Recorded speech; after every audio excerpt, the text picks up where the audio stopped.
صل على محمد وآل محمد بسم الله الرحمن الرحيم بسم الله وصلى الله على محمد وآله وفوض أمري إلى الله إن الله بصير بالعباد فوقاه الله سيئات ما مكروا لا إله إلا أنت سبحانك إني كنت من الظالمين فاستجبنا له ونجيناه من الغم وكذلك ننجي المؤمنين حسبنا الله ونعم الوكيل وانقلبوا بنعمة من الله وفضل لم يمسسهم سوء ما شاء الله لا حول ولا قوة إلا بالله ما شاء الله لا ما شاء الناس ما شاء الله وإن كره الناس حسبي الرب من المربوبين حسبي الخالق من المخلوقين حسبي الرازق من المرزوقين حسبي الله رب العالمين حسبي من هو حسبي حسبي من لم يزل حسبي حسبي من كان مسكنت لم يزل حسبي حسبي الله لا إله إلا هو عليه توكلت وهو رب العرش العظيم اللهم صل على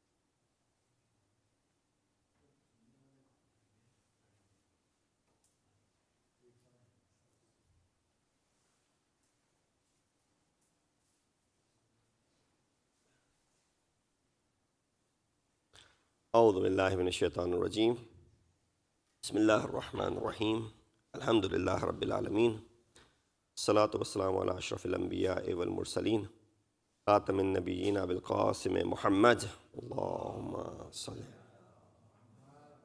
وأهل بيته الطيبين الطاهرين المعصومين الذين أذهب الله عنهم الرجس وطهرهم تطهيرا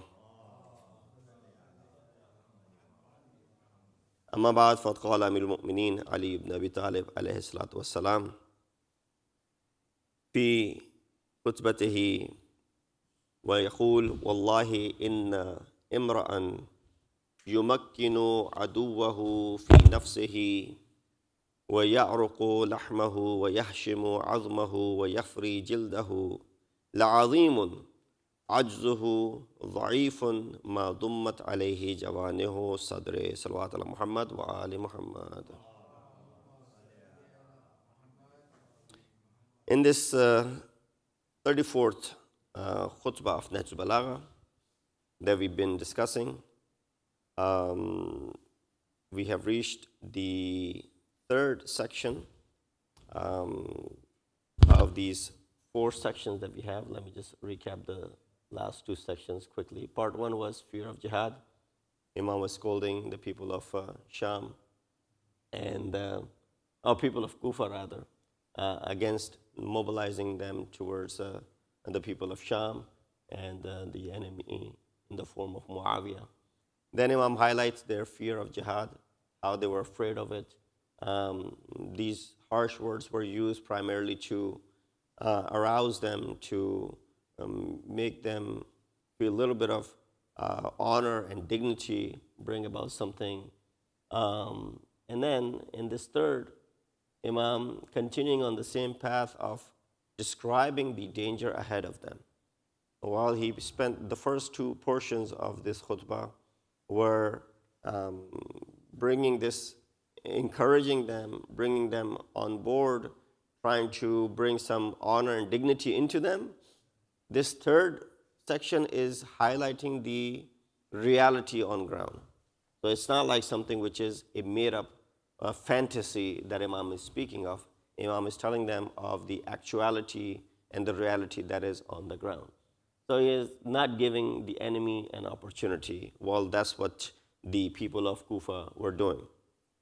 So Imam begins by this first portion of it. He said, I stand alone against the enemy. That's how he felt, because that's where people had stranded him.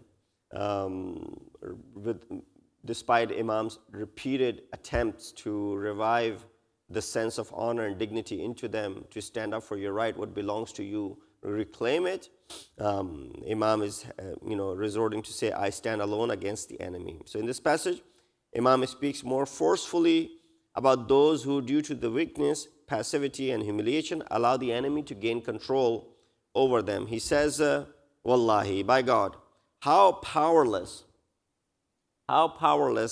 the man who lets his enemy eat his flesh, pound his bones, flay his skin, his ribs conceal a feeble heart. Again, these are the reasons why Syed Rizwan chose this khutbah amongst hundreds and thousands of khutbahs of Amir al-Mu'mineen, and made them to be part of this book called Peak of Eloquence. So this expression clearly shows that enemy or the army of Kufa had displayed such weakness that enemy had become completely emboldened and aggressive over them and toward them. When do you allow someone to, as Imam says, that when a person becomes so powerless that you allow your enemy to eat your flesh, pound your bones, skin you, and conceal that which is hidden beneath your ribs? Of course, that is hard. Heart is concealed beneath. When do you picture such a thing? It's not humanly possible. Nobody goes around eating humans. And nobody, after eating or killing them, they don't go around crushing their bones. Nor after crushing their bones, they don't go around skinning them. And after skinning them, they don't remove their ribs to conceal their heart. No, there might have been one or two instances like that. Hinda, for example, in Battle of Uhud. But aside from that, usually this is not the scene. Where do you see this normally? Done to animals, right? When we slaughter an animal, jab zabiha hota hai, this is the process that it goes through, right? You slaughter an animal, Islamically, you slit his throat, and then, you have to break some bones to get to the part where you can cut the flesh out of it so you can consume it. And then before consuming, what do? You skin it. You don't want the skin. You remove the skin from it, right? And then you get to the inner portion of it. So keep that in mind, how Imam is speaking to the people of Kufa regarding what the enemy is willing to do to you and is capable of doing and actually is doing to you right now. That's what they're doing. Meaning when you have an animal that you have slaughtered with all the Islamic rulings, it's laying in front of you, is this animal now capable of doing anything to you? No. He's dead. The throat has been slit. The veins have been slit. The animal is dead. Now it's just at your mercy what you do with this animal. You skin it, you crush its bones, you take the flesh out, you cook it, you eat it. It's at your mercy. Imam is saying, you, O people of Kufa, are similar in the hands of people of Sham. You're in their mercy. So the enemy was treating them in a manner comparable to tearing their skin, stripping their flesh, crushing their bones. This is one of the most vivid depictions imaginable of a ruthless and bloodthirsty enemy dominating a weak, powerless people. It reflects the highest level of eloquence and rhetorical force. In fact, this is the form of expression that, had the army of Kufa possessed even the slightest sense of honor and dignity or feeling, should have stirred them into action. So Imam, by using these rhetorical, metaphorical phrases, is trying to revive these people. Yes, this was the condition of the Syrians at that time. Guess what? This is pretty much the condition of the Syria right now as well, with the current leadership over there and their vows and their allegiances and whatnot. Towards the people of Iraq, at that time and towards those who are the followers of Imam Hussein, Imam Ali today. They showed no mercy in anything. They killed innocent people, plundered their wealth, and destroyed their homes. In reality, their actions were likened to the work of a butcher, as I explained before, with a slaughtered animal. He skins it, separates its flesh, breaks its bones with a cleaver, and prepares it for consumption. And that's what Imam compared it to. Some commentators of Nahj al-Balagha have understood each of these three phrases as referring to a separate point. My Imam didn't just use it as a metaphor. Ya'ruqul lahma, meaning what? To strip away the flesh. Yahshimu azma, meaning to crush the bones. And yafra'u jilda, to tear the skin. These are three expressions that Imam uses. He said, Ya'riqul lahma, when it comes to flesh, it says it's an allusion to plundering of property. When someone takes your flesh, meaning they're taking your belongings, they're taking your property. Yahshimu azma, yahshim of course comes from hashama, hashim, the one who crushes the bones over here. Crushing of the bones is a reference to killing people, literally. When you crush someone, you kill someone. You use this expression a lot. They crush their army, meaning they kill them. And then yafra'u jilda, the tearing of the skin is an indication, the disruption and the breakdown of the social order. So that social order that was in place at that time in Kufa, by stripping them or by skinning them, you're getting rid of that social order.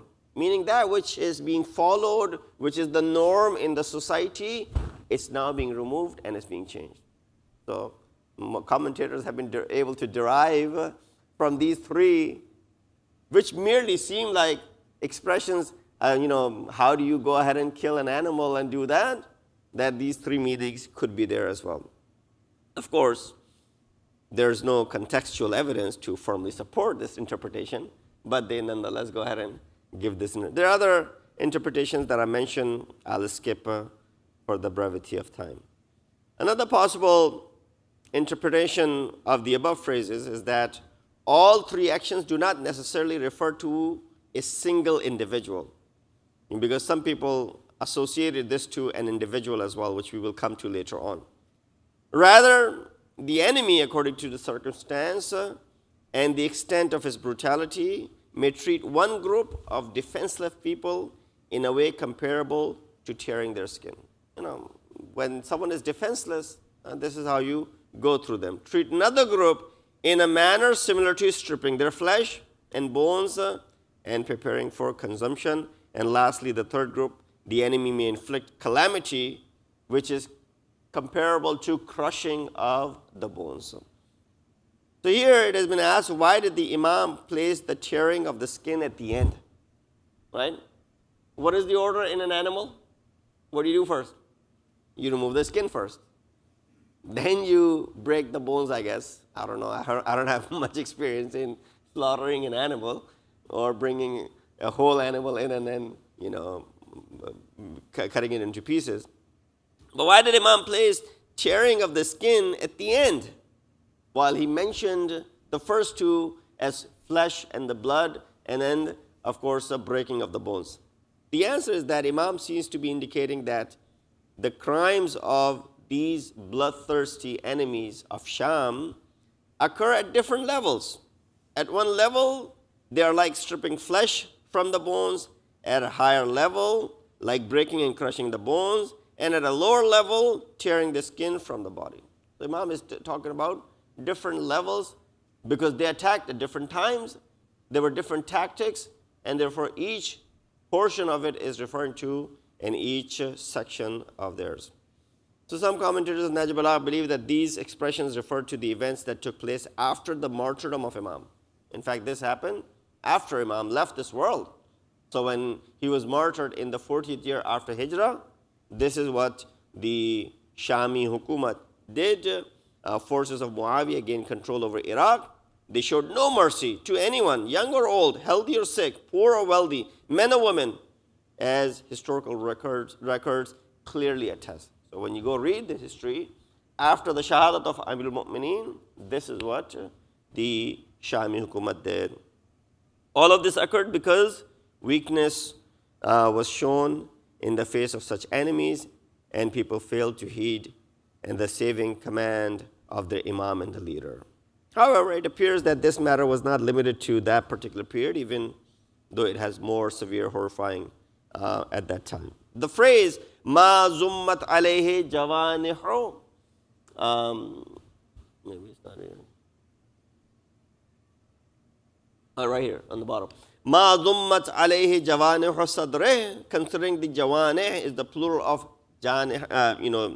one's janiha, which is the ribs, literally means that which is enclosed within the ribs of the chest. Of course, a clear metaphor for the heart. By using this expression, Imam intended to point out to the weakness of his spirit and the lack of inner strength.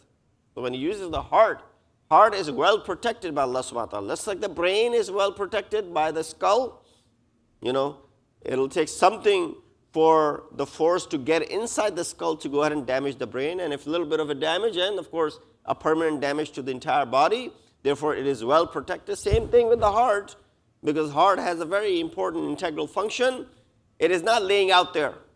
Not like your eyes that you can easily poke, right? Not like your hands or the tongues or the other organs that are exposed to an extent. Even when it comes to your internal organs like the lungs or the liver, for example, and the kidney. Heart is well protected behind this barrier, sort of like a prison inside this, cage, not a prison, cage, where there's heart behind it in these ribs. So Imam here is a metaphor towards their inner strength. Heart refers to that inner strength of the people of Kufa, highlighting their frailty and inability to stand firm. Now, if the heart is left alone, without the ribs exposed, then it's very vulnerable, right? And it could easily cause death. The Imam, continuing his statement, turns into an important fundamental point that he has firmly resolved his course to the future without any hesitation or fear. Says, Anta fakun dhaka in shaita. These are waqan, words. You would have to be at a point where you say something like this. You be that person if you wish. तुम्हें ऐसा बनना है? हो जाओ. सही है. That's fine. You want to be like this? Go ahead. Be my guest. That's what Imam says literally. فَأَمَّا أَنَا, but I, وَوَاللَّهِ دُونَ أَنْ أُعْتِيَ ذَلِكَ ضَرْبٌ بِالْمَشْرَفِيَّةِ تَطِيرُ مِنْهُ فَرَاشُ الْإِلْهَامِ وَالتَّطِيحُ سَوَائِدُ الْأَقْدَامِ وَيَفْعَلُ اللَّهُ بَعْدَ ذَلِكَ مَا يَشَاءُ. You be that person if you wish. I, by God, shall strike a blow with my mashrafi sword and will crush the skulls and sever limbs. Then God may do with me as he wills. So here Imam uses two words, three words I'll explain. One is farash, tutiru minhu farash. Farash is the plural for farasha or farasha, meaning bones, or specifically the bones of the forehead, skull. Ham is the plural of hama, meaning the head. It is also sometimes used to refer to a chief or the prominent leader of a tribe. The second word that Imam uses is tatihu as-sawa'idu wal-aqdam. It's derived from tawaha, meaning to perish, be destroyed, to come close to destruction. Since the severing of the hands and the feet leads to their destruction, the term is used in above passage to convey that meaning. Also, the sword of Mashrafiyya. Mashrafiyya was a place near that area in Kufa and Sham. Between there, that's where they used to make these special swords.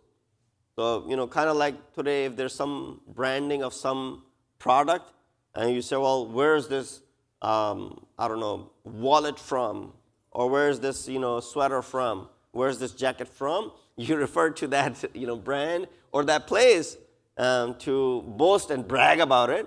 Or say, well, it is of the best quality, That's what basically Imam, when he says, this specific sword of mine, darbun bil mashrafiyya, that is a mashrafi sword. Regarding the word anta, he says, anta fakun dhaka in shaita. You be that person. Regarding this person, this anta, there have been two possibilities. Number one, it may refer to a general person. When you say anta kam, you are like this, meaning all of you. Imam is including generally everyone who's there. In other words, each and every member of the weak and the powerful, or powerless rather, army of Kufa. All of you are misdaq of this anta. You are like this, be that way. Second, it may specifically refer to Ash'as ibn Qais, the hypocrite who on the occasion suggested to Amir al-Mu'mineen that he should surrender the enemy, or surrender to the enemy, just as Usman had surrendered to the rebels from Egypt. The Imam then turned to him and said, you may submit to enemy if you wish. I don't want to stop you. But I will never do so. On the other hand, Ali ibn Abi Talib, he will do. Rather, I will reply with my strength and resolve in such a way that enemy will be left in astonishment. I'll give till the last of my breath. So in reality, the Imam, after the Imam became disappointed with their condition, he separated his course from theirs. He said, it doesn't seem like things are working. It doesn't seem like you're paying any heed. It doesn't seem like you're on the same page as me. He declared that if they had resolved to surrender to the enemy, thinking that we got no chance standing in front of him, will give in, he would never accompany them in that course and would stand against the enemy alone until the divine decree came to pass. And you have your responsibility, I have my responsibility. Allah has His will, and account for each is distinct from the other. You go out and do whatever you want. Allah will accept your plea on the Day of Judgment. This was the reason you didn't join me. This was the reason you gave in. This was the reason you caved in, right? If you do not fulfill your duty and instead submit to humiliation, surrender and accept this undignified death, bringing ruin upon the land of Islam and allowing your oppressors to dominate the lives, property, and honor of the Muslims, thereby leading not only the present generation but also the future generations into this in this corruption, and they will inherit this from you. Then I will rise alone and carry out my responsibility in this matter. I will give precedence to shahadat and martyrdom and an honorable death over everything else. I will exert all my strength and will not submit to the weakness or humiliation for even a moment. So it appears that Imam, through these words, intended to encourage a small group of courageous individuals who were present among the weak ranks. There was always this smaller group that was ready, and to remove doubt and hesitation from those who were uncertain, drawing them to his side. As history testifies, the statement of Imam proved effective. There was, some movement in that camp. Fresh resolve began to flow through the veins of the army, and they became prepared to confront the enemy. The last section, mutual rights of the leader and the people. I'll get to that, inshallah. This will be a little bit lengthier, so I won't bother today, but inshallah we'll talk about it next week. But here Imam literally goes through, if you just read the translation of that, he said, "O people, you have rights over me, and I have rights over you. I owe you sincere counsel, generous stipends, teaching that dispels ignorance, lessons that make you better. What do you owe me in return? Fulfillment of your pledge and sincere support in my presence and in my absence. You must answer when I call and obey when I command." Inshallah, we'll dive into the words of wisdom of Amir al-Mu'mineen that, of course, are at the peak of eloquence. Wa akhiru da'wana and alhamdulillahi rabbil alameen.